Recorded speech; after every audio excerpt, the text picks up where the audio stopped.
কলম্বিয়ার পর এবার যুক্তরাষ্ট্র থেকে অভিবাসীদের অপসারণের ঘটনায় ব্রাজিল সরকার তীব্র নিন্দা জানিয়েছে। দেশটির পররাষ্ট্র মন্ত্রণালয় যুক্তরাষ্ট্র সরকারের কাছে অবিলম্বে এই বিষয়ে ব্যাখ্যা দাবি করেছে। শুক্রবার রাতে যুক্তরাষ্ট্র থেকে অভিবাসীদের বহনকারী একটি উড়োজাহাজ ব্রাজিলের মানাউসে অবতরণ করে। এতে ৮৮ জন ব্রাজিলিয়ান নাগরিক ছিলেন। অভিযোগ উঠেছে, যাত্রীদের হাতকড়া পরানো ছিল, পানি সরবরাহ করা হয়নি, এমনকি বাথরুম ব্যবহারের অনুমতিও দেওয়া হয়নি। এতে কয়েকজন যাত্রী অসুস্থও হয়ে পড়েন।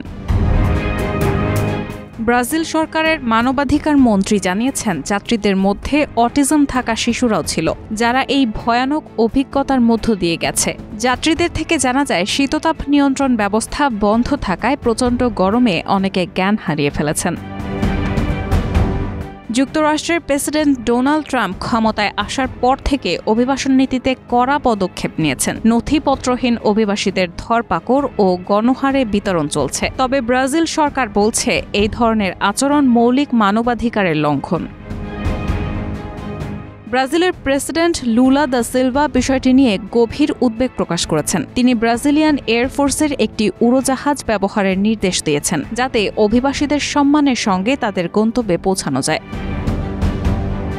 ব্রাজিলের বিচার মন্ত্রণালয়ের বিবৃতিতে বলা হয়েছে, যাত্রীদের প্রতি যে আচরণ করা হয়েছে তা তাদের মৌলিক অধিকারের প্রতি চরম অবমাননা। ব্রাজিলের টেলিভিশন ফুটেজে দেখা গেছে, অনেকে হাতকড়া ও পায়ে শিকল পরিহিত অবস্থায় উড়োজাহাজ থেকে নামছেন। ব্রাজিল সরকার জানিয়েছে, তারা যুক্তরাষ্ট্রের কাছে এই ঘটনা ব্যাখ্যা চেয়ে পদক্ষেপ নেবে। শুধু ব্রাজিল নয়, কলম্বিয়া ও গুয়াতেমালার অভিবাসীদেরও একই ধরনের প্রক্রিয়ায় নিজ দেশে ফেরত পাঠানো হয়েছে। যুক্তরাষ্ট্রের কঠোর অভিবাসন নীতি নিয়ে আন্তর্জাতিক মহলে বিতর্ক ক্রমশ বাড়ছে। এর মধ্যেই এমন অমানবিক আচরণ নতুন করে সমালোচনার জন্ম দিয়েছে।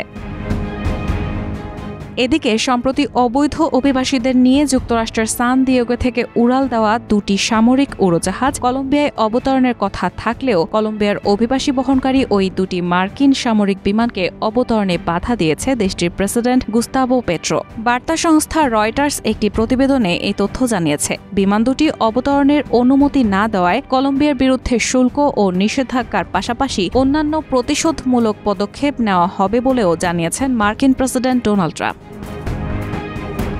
রায়হানা মুন, প্রবাস খবর।